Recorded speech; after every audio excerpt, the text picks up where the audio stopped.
when we're nervous, there's a jitteriness to us, and if you think of like, what's people pleasing energy? When someone says something, as soon as you find a moment halfway through the sentence where you can agree with what they're saying, you start to nod quickly, right? That's people pleasing energy. It's the opposite of seduction. It's the opposite of flirtation.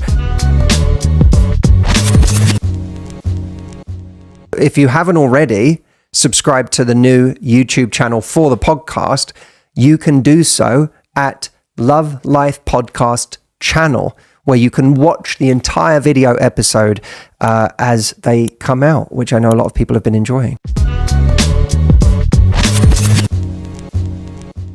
Let's go around the room and each say, like, what's the first thing that comes to mind when you think of what flirting looks like? I think it means showing a certain degree of interest in someone. I have this model where it's like interest plus challenge flirting, which we've said before, but I think of it as giving someone just a little bit more notice than usual. Like, I might notice something about someone, even if I was like, I really like your dimples when you smile. Or even if I was just like, even if I would slow down with them and have a bit more eye contact, be a little more expressive, be a little more intrigued, like noticing something about their personality, be like, you seem like, even if it was like they like spicy food or something, being like, oh, you like spicy food as well. That's cool. I'm into that. Like, even just showing, I acknowledge something about you that triggered something in me and I'm noticing it. Now, for some people, they'll hear the dimples one and they'll be like, oh my God, I couldn't say that to someone. Is that something you think can be said on a first date? Or is that a second date thing? Or is that a before you've even got on a date with someone thing? Yeah, so the physical one, I would more come when you're like vibing on a date and it's going well, then you could like go to a visual one. So that's like hour 2 of a date. Right. It's going well, hour 2, you're vibing, then you can go to the physical. You might start more with someone's style, again, a behavior, even if it's a shared thing, like, oh, you did that as well? You're adventurous like that? Like, oh, I like that. Like, I like that about you. Or I that's cool. I really like that. Mm-hmm. Me too.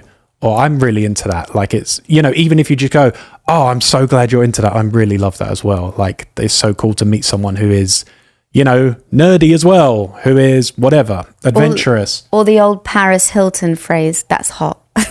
That's hot. Yeah, it's just adding that. Wait, is that Paris Hilton? Yeah, that's her catchphrase. She'd be like, that's hot. So thank you, Paris. But some people are confident enough to even just say like, oh, I like that jacket, it's hot. Well, what I like about that is there's a difference between platonic language and desire language. And by the way, there's a difference between love language too, right? Platonic language is the language of friendship. It's the language of our buddies. Desire language is the language of sexual tension. And love language is the desire of intimate connection. And what you just said, if you say that that's a hot jacket, which by the way can be said as a very throwaway comment. It doesn't need to be said as like a very intense comment.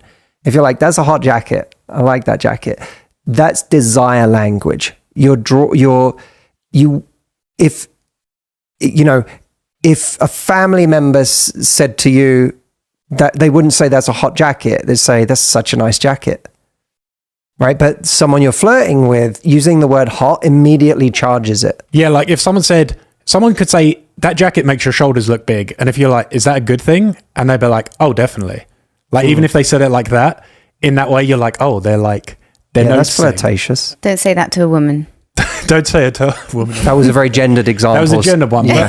But yeah, that kind of thing about, oh yeah, that's definitely a good thing. Like that kind of thing, and saying it matter-of-factly. It doesn't have to be like, oh, I'm turning on the movie version of flirting, which is all very like cliche. I also like to remove, I don't want people to get the impression you always have to use desire language in everything you say as well. I mean, we were, David, talking about the example the other day of like, if you were on a video call with someone, or even if you saw on their dating profile that they had like a Princess Mononoke poster on their wall, and you realize from that they're into Studio Ghibli films. These are these Japanese animated films that we love. You could literally send them a message on an app and be like, I spied that Mononoke poster on your wall, well played, sir. Like, that would be a flirtatious comment. Or do you want to know the main reason I swiped right? Why? You're Princess Mononoke. That's good. That's like the sweet version of flirting. A lot of people are worried that they're going to come across too sexual if they try and flirt. What's nice about that is it's not sexual at all, right? But it does carry an energy with it. And I think that's the way we have to start thinking about flirting, is that there's a certain energy to flirting. So I want to keep going around. I was going to ask you, what do you think of when you think of flirting? I think one of the things I've noticed in people who struggle with flirting is that they are always one tempo. So they will typically, the anti-flirting tempo is fast. If you think of seduction, the connotation with seduction tempo-wise is slow. When you are beginning to go into seduction mode, as I'm not saying you towards them, but when together in unison, you're moving towards this more seductive phase, things start to slow down a bit. Like slow R&B. Like slow R&B. Very seductive. Very seductive. Like Usher. Where is this music coming from? This is a good flirting tip. If someone is telling you something on a date and you are finding it not just interesting, but really attractive, maybe they're talking passionately about something that they care about, you see their eyes light up. Observe them as they're talking. Almost make it so that it's like you're listening to them, you are hearing them, but there's also a part of you that is clearly just observing them right now as an attractive human being. And when you do, rather than punctuating every point they make with, yeah, oh, wow, oh, okay, interesting, which is like, I think of flirting like this kind of, I don't know, what's the right way to say it? It's like a water balloon that's like being filled up and it's growing, the tension is growing. Every time like someone's talking and you're like, oh, that's interesting. Oh, wow. Oh, cool. It's like you're popping the balloon. Yeah. Every time you just keep saying something or like punctuating what they say with a little remark, you're popping the balloon. And so it never actually builds up any tension. But if instead someone's telling you something and they start to notice you noticing them, you're not saying anything, you're looking at them and they can tell you're kind of also staring at them at the same time as listening to them. And you start to slow down and you really make eye contact while they're speaking. That can be a real form of flirting, but that requires you to slow down and be more present. When I've done, I've done multiple TV shows in my life where they have put me in some back room with monitors around me, watching someone on a date, whoever is the kind of contestant on the show, who's the subject of the show, they will be on a date or multiple dates, speed dating, and I will listen in with an earpiece to what they're doing. And it's amazing how many people go through entire dates where there's no flirtatious energy and only anxious energy. And if I were to say what's the hallmark of that, I would say it's speed.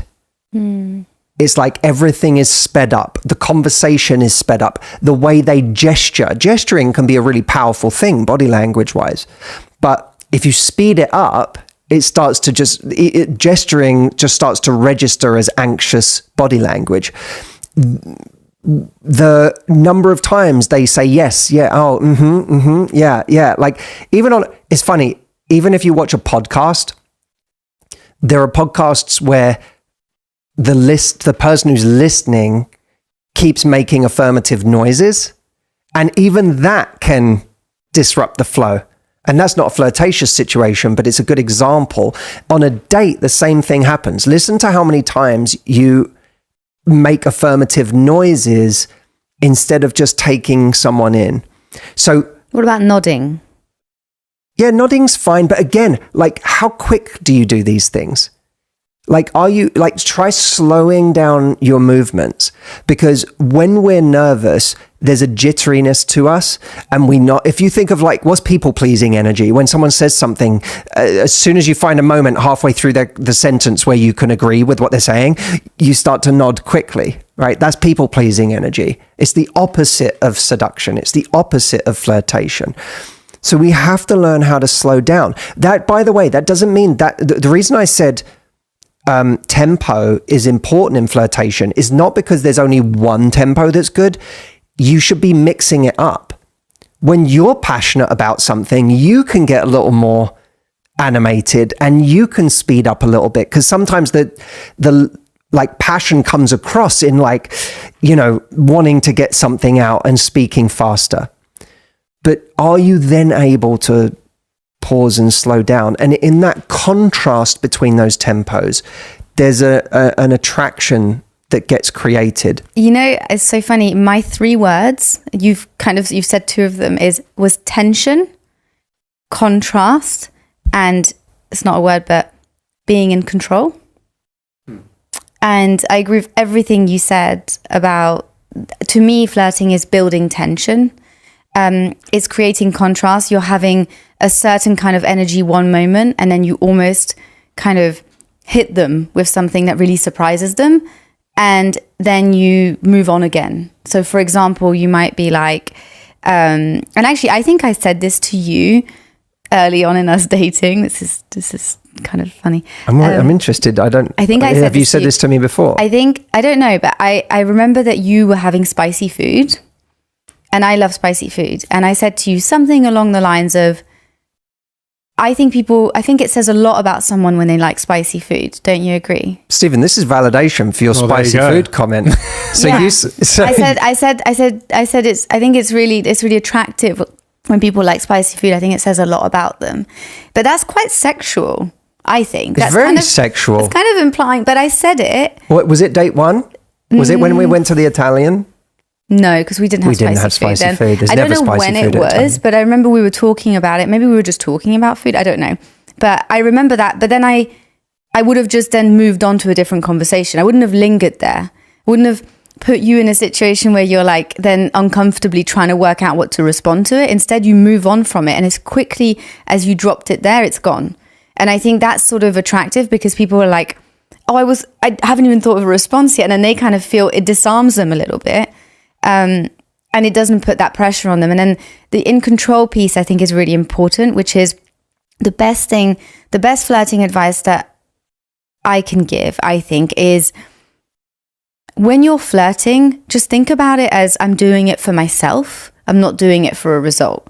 I'm doing it to try and push some buttons, get some responses, try and see if I can create a bit of energy, but I'm not doing it for them. I'm not doing it to get some kind of response from them, or, to make them like me or whatever. I'm just doing it because I'm having fun with it.